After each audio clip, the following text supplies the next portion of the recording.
Assalamu alaikum wa rahmatullahi wa barakatuh. The purpose of marriage is to save ourselves from immorality and indecency, to have pious children, and to help one another in righteousness and piety. Enjoyment should not be the purpose, rather, it should be just an outcome. We need to make our married life peaceful and successful to achieve those goals. Here are some reminders from the perspective of Quran and Sunnah. Number 1. Overlook what you don't like. Allah says in the Holy Quran, and live with them in kindness. For if you dislike them, perhaps you dislike a thing and Allah makes therein much good. Surah 4, Ayat 19. Some habits or actions may be disliked by the spouse. If it is not something sinful, try to overlook it or request him or her to shun it gradually. Number 2. Don't harm or hurt him or her in any way. Messenger of Allah sallallahu alaihi wasallam said, "Do not cause harm or return harm. Whoever harms others, Allah will harm him. Whoever is harsh with others, Allah will be harsh with him." If we can't harm any fellow Muslim or neighbor, then how can we harm the spouse we live with? Spouse is simultaneously a Muslim and a neighbor. The Messenger of Allah sallallahu alaihi wasallam said, "The parable of the believers in their affection, mercy, and compassion for each other is that of a body. When any limb aches, the whole body reacts with sleeplessness and fever." The Prophet sallallahu alaihi wasallam said, "By Allah, he is not a believer. By Allah, he is not a believer.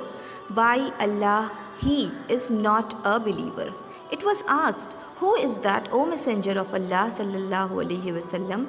He said, "One whose neighbor does not feel safe from his evil." Number 3. Don't command her to do something if you think she may disobey. In that case, she will commit the sin of disobedience. Saving her and family members from sin should be the top priority. Allah says in the Holy Quran, "O you who have believed, protect yourselves and your families from a fire whose fuel is people and stones, over which are appointed angels, harsh and severe. They do not disobey Allah in what He commands them, but do what they are commanded."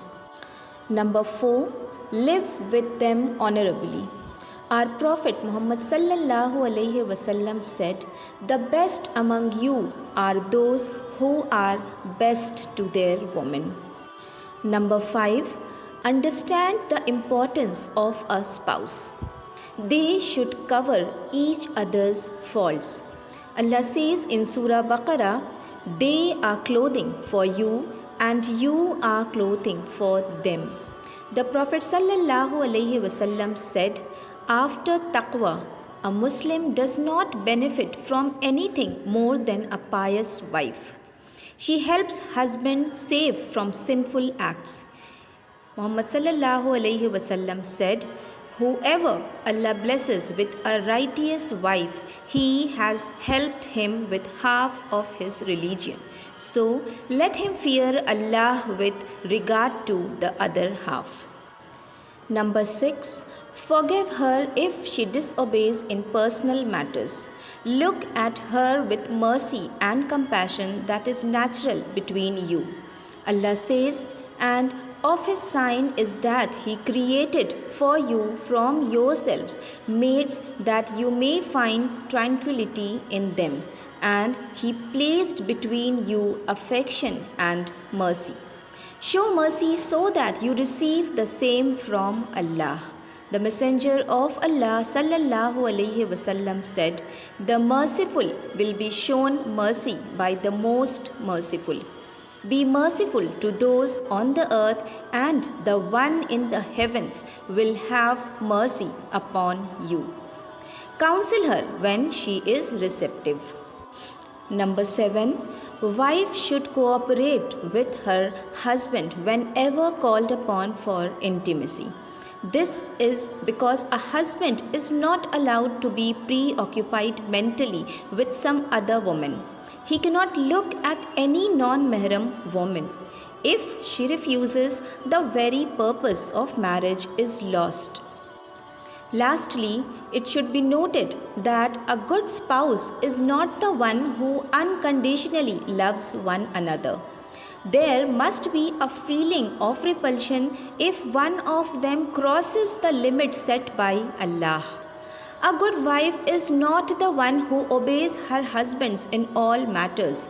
There is no obedience of anyone in sinful matters.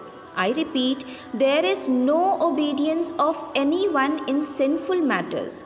A good spouse is not the one who complies with or keeps mum at sinful activities. One should enjoin what is good and forbid what is evil whenever possible. One should help the other in righteous deeds and oppose the other in sinful matters.